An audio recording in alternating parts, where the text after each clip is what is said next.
We received a story this week that stopped our entire team cold. A woman named Danielle had spent her whole life being dismissed by her own mother, overlooked, mocked, treated like a disappointment at every family gathering. But nothing compared to what happened at her mother's company, BBQ. In front of dozens of colleagues, her mother made Danielle the punchline, laughing at her career, calling her job forgettable. Even asking sarcastically, "So what's your call sign, sweetie?" Danielle answered calmly. Just 2 words, night warden. And that's when everything changed. Her mother's boss, a former Navy SEAL, a man who had seen combat, who had led men through hell, went completely still. He turned to Danielle's mother. His voice dropped, and he said 5 words that silenced the entire yard. "Apologize to her, now." The crowd froze. Her mother's face went white. Because Robert Hayes didn't just recognize that call sign. He knew exactly who Night Warden was and what she had done. Danielle sent us her story, and she asked if we could share it not for revenge, but because she wants other daughters out there to know your silence doesn't mean you're weak. Sometimes it just means you're waiting for the right moment. This is her story in her own words. "I didn't go to that BBQ to prove anything. I went because after 33 years of being invisible to my own mother, I finally had a chance to be seen, not by her, but by someone she actually respects. My name is Danielle James. I'm 33 years old, and I work in a field most people will never fully understand, coordinating high-stakes operations from behind a screen, guiding teams through situations where every second matters and every wrong call could cost lives. But if you ask my mother what I do for a living, she'd probably shrug and say something like, "Oh, some desk job, nothing special." That's the version of me she chose to believe. And for a long time, I let her. I grew up learning how to disappear. Not physically. I was always there at every dinner, every holiday, every family gathering. But emotionally, I learned early on that the easiest way to survive in my family was to take up as little space as possible. My older brother was the golden child. My younger sister was the baby who needed protecting. And me, I was the one in the middle, who never caused problems, the one who figured things out on her own. The one nobody worried about because I never gave them a reason to. At first, I thought that was a compliment. I thought being low maintenance meant I was strong, independent, capable. But as I got older, I realized the truth. I wasn't being praised. I was being overlooked. And the person who overlooked me the most was my own mother. My mother is not a bad person. I want to make that clear. She's not cruel in the way villains are cruel. She doesn't yell or throw things or tell me she hates me. No, her cruelty is quieter than that. It comes wrapped in jokes, in honest feedback, in the kind of comments that sting but are always followed by, "Oh, I'm just teasing," or, "You know I only say this because I care." She cares deeply about how things look, about what the neighbors think, about whether her coworkers see her as successful, put together, admirable. And somewhere along the way, I became a stain on that image. Not because I failed, but because I didn't succeed in the way she wanted me to. I didn't marry the right kind of man. I didn't take a flashy corporate job. I didn't give her grandchildren to show off at church. I just quietly built a life she never bothered to understand. The worst part? She never asked. Not once in 33 years did my mother sit down and say, "Danielle, tell me about your work. Tell me what you do. Tell me what your life is actually like." She assumed. She filled in the blanks with her own disappointment. And then she made sure everyone around her knew that I was the daughter who never quite figured it out. I stopped correcting her years ago. What was the point? Every time I tried to explain, she'd wave her hand and change the subject. Every time I hinted that my job was more than she thought, she'd laugh it off like I was exaggerating. Eventually, I realized that she didn't want to know the truth. The truth would mean she was wrong, and my mother hates being wrong more than anything in the world. So I became invisible. I showed up when expected. I smiled when required. I answered her jabs with short replies and changed the subject before she could dig deeper. It was easier that way, safer. I told myself I didn't need her approval. I told myself I had made peace with who she was. But then the invitation came. It was for her company's annual summer BBQ, a big outdoor event at her boss's house, full of coworkers and executives, and people she desperately wanted to impress. She invited me the way she always did, casually, almost as an afterthought, probably expecting me to say no. And I almost did. But then I saw the name on the invitation, the host, the CEO of her company, Robert Hayes. I stared at that name for a long time, because I knew it. I had seen it before, not in a news article or a company newsletter, but on a letter that arrived at my door 7 years ago. A letter with no return address, passed through unofficial channels, containing just one line, "Night Warden, thank you, Robert Hayes." I never replied. I didn't need to. That mission was classified. What happened that night, the 36 hours I spent guiding his team out of a situation that should have killed them all, was something I had locked away and never spoken about. Not to my friends, not to my family, certainly not to my mother. But I never forgot his name. And now here it was, again, on an invitation to a BBQ I had every reason to avoid. I sat with that invitation for 3 days. I thought about what it would mean to go. I thought about the risks. I thought about the possibility that Robert Hayes wouldn't even remember me, that Night Warden was just a call sign from a nightmare he had long since buried. But I also thought about something else, something I had never admitted to myself before. I wasn't going to that BBQ to prove anything. I wasn't going for revenge. I was going because, after 33 years of being invisible to my own mother, I finally had a chance to be seen, not by her, but by someone she actually respected. Someone whose opinion she couldn't dismiss. Someone who might finally say the words she had refused to hear from me. So I said yes. And when I walked through the gate of Robert Hayes's backyard that evening, I made myself a quiet promise tonight. One of two things would happen. Either my mother would finally hear the truth, or I would know once and for all that it was time to stop trying. The backyard was beautiful. String lights hung between oak trees, tables covered in checkered cloth, the smell of grilled meat and expensive wine filling the air. It looked like something out of a magazine, the kind of party my mother had always dreamed of being invited to. And now here she was, not just a guest but a featured player. I could see it in her posture the moment I arrived. She was glowing. This was her stage. I found a quiet corner near the drinks table and hoped to stay there. But my mother had other plans. Within 15 minutes, she had pulled me into a circle of her coworkers, people I'd never met, whose names I would forget by morning. She introduced me, with that familiar tone, the one that sounds warm on the surface but carries something sharper underneath. "This is my daughter, Danielle," she said, smiling wide. "She works in... Well, honestly, I'm not even sure what she does. Some kind of desk job, right, sweetie?" The group chuckled politely. I smiled and said nothing, but that wasn't enough for her. It never was. She kept going, little comments here and there woven into the conversation like decorations. Danielle was always the quiet one, never really ambitious, you know. And then with a laugh. I kept telling her to go back to school, get a real career, but she likes her little routine. The people around us nodded along, not out of cruelty, but out of habit. They didn't know me. They had no reason to question her. To them, I was exactly what she described, a forgettable daughter, with a forgettable life. I could have corrected her. I could have explained.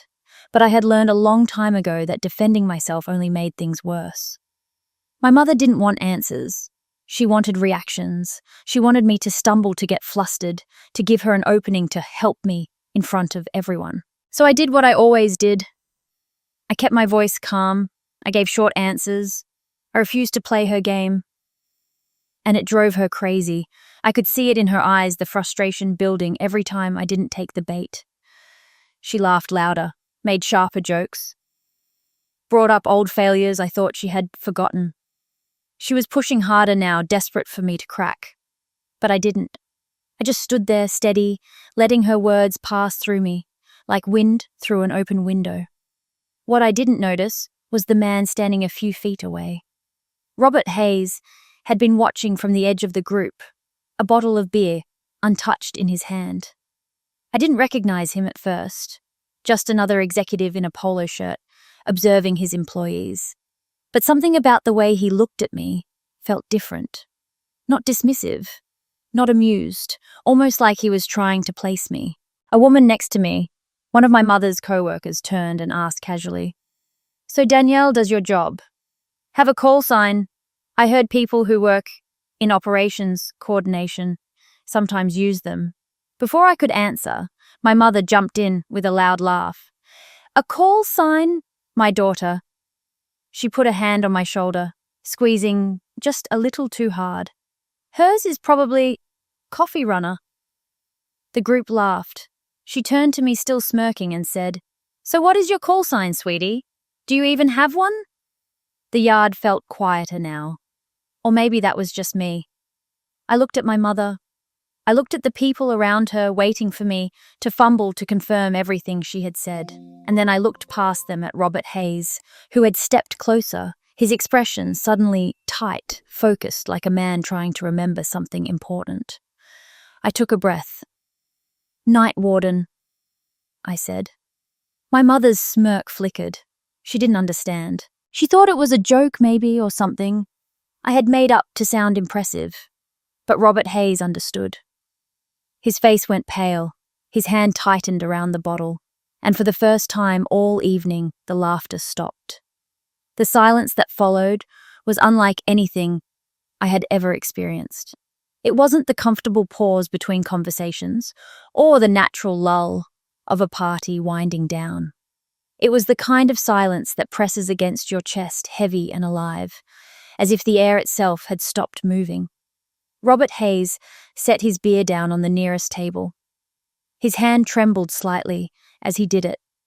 And I noticed, because I notice everything, it's what I was trained to do. He stared at me, with an intensity that made the people around us shift uncomfortably. They didn't understand what was happening. To them, Night Warden was just a strange answer to a mocking question. Maybe they thought I was being dramatic. Maybe they thought I had made it up to sound impressive. But Robert knew. I could see it in his eyes, the recognition, the memories flooding back, the weight of a night he had probably tried very hard to forget. I knew what he was remembering.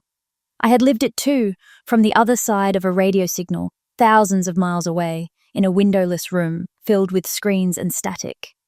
His team had been trapped behind enemy lines. Communications had failed.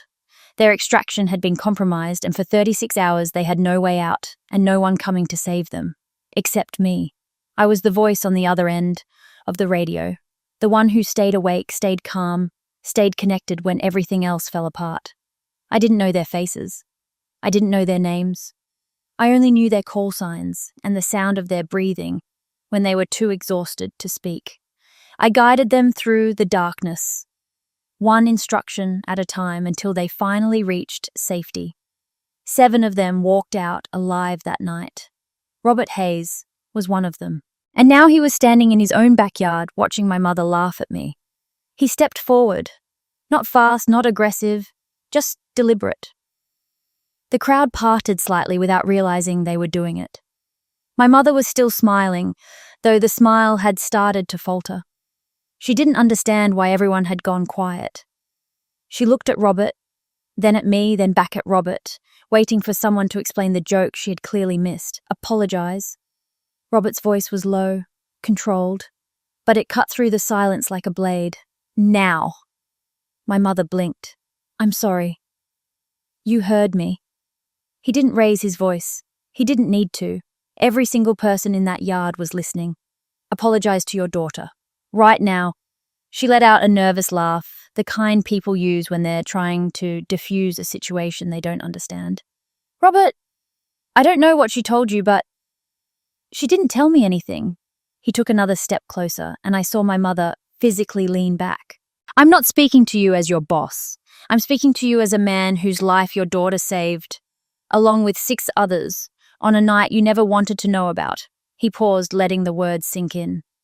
"You've spent this entire evening mocking her, making her the punchline, and she stood there and took it because that's who she is. But I'm not going to stand here and let you do it for one more second." The yard was completely still. No one moved. No one whispered. I could hear the faint sound of music playing from a speaker somewhere, but it felt miles away. My mother's face had gone white. She opened her mouth closed. It opened it again. For the first time in my life, I watched her search for words and find nothing. And here's the strangest part. I didn't feel victorious. I didn't feel satisfied or vindicated, or any of the things I thought I might feel if this moment ever came. I just stood there calm, watching it unfold like it was happening to someone else. Maybe because I had already made peace with who my mother was. Maybe because I knew that no apology she gave tonight would be real. The people around us had started to shift their attention. They weren't looking at me anymore. They were looking at her, at the woman who had been performing all evening, who had commanded the crowd with her jokes and her confidence. Now she looked small, exposed, and I think she knew it. I'm sorry, she finally said. The words came out thin, almost a whisper. She didn't look at me when she said them. She looked at the ground. But I saw her eyes. And what I found there wasn't regret, it wasn't shame or guilt, or any of the things a real apology carries. It was fear. An old buried fear, the kind that has been hiding for years waiting to be uncovered. I didn't understand it then. But I was about to. The crowd began to drift apart after that. People found excuses to refill their drinks, check their phones, start conversations on the other side of the yard. No one wanted to stand too close to the wreckage. My mother had disappeared somewhere, and I didn't go looking for her. I needed a moment to breathe. I walked toward the edge of the property, where the string lights gave way to the quiet darkness of the garden. The noise of the party felt distant now, like something happening in another world. I stood there for a few minutes, letting the night air cool my skin, trying to process what had just happened. That's when Robert found me. He approached slowly, hands in his pockets, his expression unreadable. For a long moment, neither of us spoke. Then he said quietly, "You knew I'd be here tonight, didn't you? I didn't see any point in lying." "Yes," he nodded, as if he had expected that answer. "How long have you known I was running your mother's company?" "A few years," I admitted. "I've kept track of her career from a distance. When I saw your name listed as CEO, I recognized it immediately." I paused. "The letter you sent me, 7 years ago. I never forgot it." Robert studied my face, searching for something. "So tonight wasn't an accident. You came here on purpose."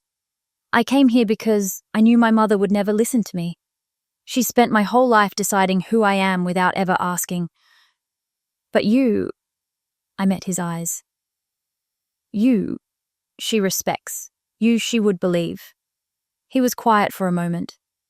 Then he asked, "You waited 7 years for this?" I shook my head. "I waited 33 years. 7 years ago, I just finally had proof that I wasn't what she said I was. But proof doesn't matter if the person you're showing it to refuses to look." Robert exhaled slowly, like a man setting down a weight he had been carrying. He looked out at the darkness beyond the garden, then back at me. "Can I ask you something personal?" "Go ahead." "Does your family have anyone who served military, I mean?" The question caught me off guard. I hesitated before answering. "My mother had a brother, David. He died before I was born." I frowned, trying to remember the little I had been told. She never talked about him much, just said it was an accident. Robert's expression shifted. Something flickered behind his eyes. Not surprise exactly, but confirmation. Like he had suspected something and just had it verified. "It wasn't an accident," he said. I felt my stomach tighten. "What do you mean?" "After what happened tonight, I made a few calls. Old contacts. People who can access military records." He paused, choosing his words carefully. "David was killed in 1991. Desert Storm. He was part of a reconnaissance unit. They were ambushed during an intelligence gathering mission. He didn't make it out." The world seemed to tilt slightly. I reached for the fence beside me, steadying myself. My uncle. The one my mother barely mentioned. The one whose photographs were buried in boxes I was never allowed to open. had died in combat, not in some vague accident, in a war, doing something not so different from what I do now. And my mother had never told me. Everything began to rearrange itself in my mind. Her resistance when I first told her about my career, the way she dismissed every accomplishment, every promotion, every mission I hinted at, the jokes that weren't really jokes. The refusal to acknowledge that my work mattered. She wasn't just disappointed in me. She was terrified that she would lose me the same way she lost her brother. And instead of telling me the truth, instead of sharing that fear and letting me understand, she buried it. She convinced herself that if she pretended my work didn't matter, then maybe it wouldn't be real. Maybe I would be safe. But burying fear doesn't make it go away. It just makes it grow in the dark. I found her sitting alone on a bench near the back of the house, away from the remaining guests. Her eyes were red. Her hands were clasped tightly in her lap.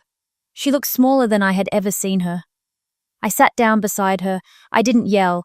I didn't accuse. I just asked quietly, when did Uncle David really die? And how? Her whole body stiffened. She turned to look at me, and I saw something I had never seen before, raw, unguarded panic. You know, I just found out, I said, tonight. She didn't respond. Her hands were shaking now, trembling in her lap like leaves in a storm. I understand, I continued. I understand why you were scared, why you didn't want me doing what I do, why it was easier to pretend it didn't matter than to admit you were afraid of losing me. She still said nothing. Tears were streaming down her face, silent and steady. But Mum, I took a breath, and when I spoke again, my voice was tired. Not angry, just exhausted. Do you know what hurts more than losing someone? Having them right beside you for 33 years and never once truly seeing them, never once asking who they really are. She opened her mouth, but no words came out. For the first time in my entire life, my mother had nothing to say. No jokes, no deflections, no corrections, just silence. I stood up. I had said what I needed to say. There was nothing left. But as I turned to walk away, I felt her hand grab my arm. Her grip was weak, desperate. She looked up at me with wet eyes and whispered, "Please don't tell anyone about tonight. Please, I can't have people knowing." I stared at her. And in that moment, something inside me finally broke, not with sadness, but with clarity. She wasn't sorry for what she had done to me. She wasn't asking for forgiveness. She was asking me to protect her image, to keep her secret, to make sure no one knew that the woman who had spent the evening mocking her daughter had been publicly humiliated in return. Even now, after everything, she was still more afraid of losing face than losing me. I left the BBQ that night without saying goodbye. There was nothing left to say. I drove home in silence, no music, no phone calls, just the hum of the road and the quiet reckoning happening inside my chest. I had spent 33 years waiting for my mother to see me, and now that she finally had, I realized something I hadn't expected. It didn't change anything. Not really. She saw me, and she still chose her image over me. That truth should have broken me, but instead it set me free. The days that followed were strange. I went back to work. I kept my routines. I didn't call my mother, and she didn't call me, at least not at first. But I heard things. Through distant relatives, through a cousin who worked near my mother's office, through the quiet network of whispers that families can never quite escape. Robert Hayes, true to his character, didn't treat my mother any differently at work. He was professional, courteous. He didn't punish her or demote her or make her life difficult. That wasn't who he was. He had said what needed to be said that night, and as far as he was concerned, the matter was closed. But the colleagues who had witnessed that evening, they were a different story. They stopped laughing at her jokes. Not dramatically, not obviously, but enough that she noticed. The lunch invitations dried up. The casual conversations by the coffee machine became shorter, more polite, more distant. No one confronted her. No one said anything directly. But the warmth she had worked so hard to cultivate, the social currency She had spent years accumulating, evaporated almost overnight. She wasn't fired. She wasn't demoted. On paper, nothing changed. But the stage she had built for herself, the one where she was always the center of attention, always the one with the clever comment and the approving audience, that stage was empty now.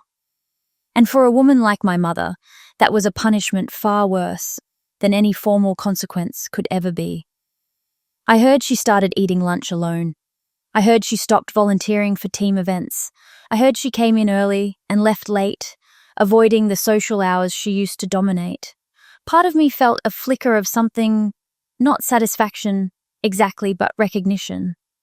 She was finally experiencing what I had felt my entire life, the loneliness of being invisible. About a week after the BBQ, she called me. I almost didn't answer, but something made me pick up, maybe curiosity, maybe the last stubborn thread of hope that daughters can never quite cut no matter how many times they've been burned. "Danielle," she said. Her voice sounded tired, older. "I want to explain about David, about everything. Can we meet?" I was quiet for a moment. Then I said, "You can explain now. I'm listening." She hesitated. I think she had expected me to agree to meet, to give her a stage again, an audience of one where she could control the narrative. But I wasn't going to give her that, not anymore. "I was 19 when David died," she finally said. "He was my little brother. He was so proud to serve. And then one day he was just gone. No warning, no goodbye. Just a phone call and a flag and a hole in the ground." Her voice cracked. "I swore I would never let anyone I loved go through that again. And when you chose that path, when you told me what you wanted to do with your life, I couldn't handle it. I thought if I pretended it wasn't real, if I made it small, then maybe—" She trailed off. I waited. "Maybe you would quit," she finished. "Maybe you would choose something safe." I closed my eyes. I understood. I really did. The fear of losing someone you love can make you do terrible things. It can make you push them away just to avoid the pain of watching them leave. But understanding isn't the same as forgiving. "Mom," I said, and my voice was calm, steady. The same voice I used on missions when everything was falling apart and someone needed to stay grounded. "I'm not angry about Uncle David. I wish you had told me, but I understand why you didn't." I paused, choosing my next words carefully.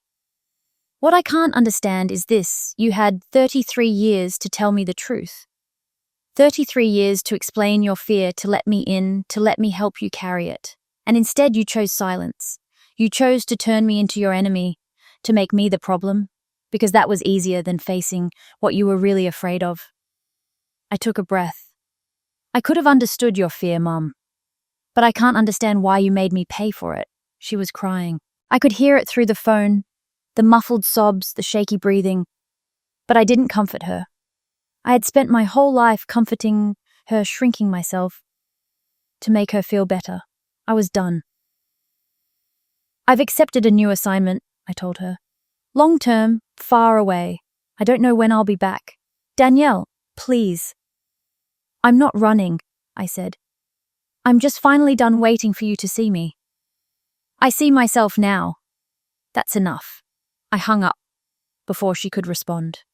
A few days before I left, I went through my closet and found a small box I had kept buried in the back for 7 years. Inside was a medal, the one I had been awarded after the night warden mission, the one I had refused to accept at the official ceremony.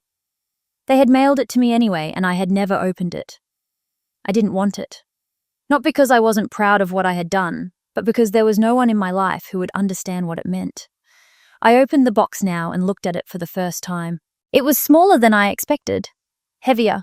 I wrote a note, folded it carefully, and placed it inside the box with the medal. Then I mailed it to my mother's house. The note said, "I didn't accept this because I thought you didn't want to know. Now you know. I want you to keep it, so you remember that your daughter was never a failure. You just never asked." I don't know what she did when she opened it. I wasn't there. I was already gone, not to escape, but to finally start living without the weight of her expectations dragging me down. I imagined she sat alone in her living room, the medal in her hands, reading that note over and over. I imagine she looked around at the empty house, the silent phone, the calendar, with no plans and no visitors. I imagine she realized for the first time in her life that there was no one left to blame for where she was. No one except herself. And me, I didn't leave angry. I didn't leave bitter. I left free. For 33 years, I had been waiting for my mother to give me permission to be proud of who I am. That night at the BBQ, I finally realized I didn't need it. I never had. My mother lost a lot that summer. She lost her social standing. She lost her carefully constructed image. She lost the daughter who had always come back, no matter how many times she was pushed away. But I didn't lose anything. I found something instead. I found the quiet, unshakable knowledge that I am exactly who I was meant to be with or without her approval. And that is something she can never take away from me. That was Danielle's story.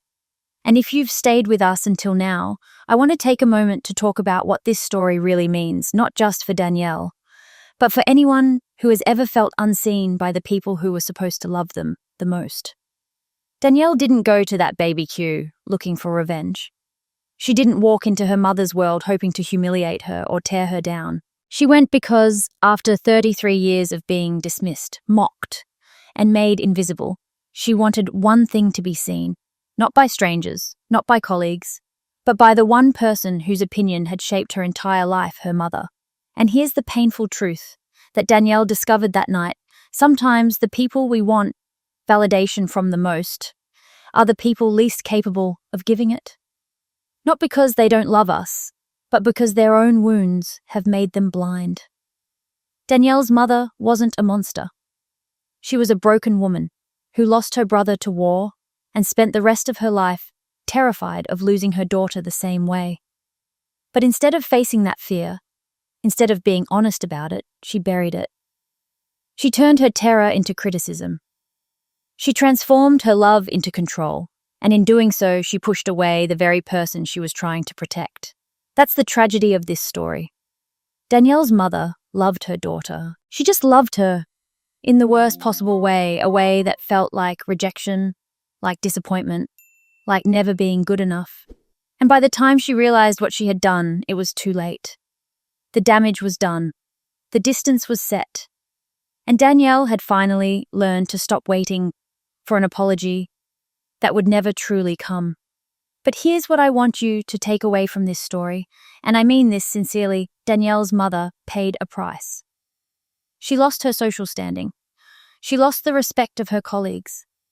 She lost her daughter, not to death, not to war, but to something far more permanent, the quiet decision of a child who finally stopped trying. That is a loss she will carry for the rest of her life. And it didn't come from punishment. It came from consequence. There's a difference. Punishment is something we impose on others.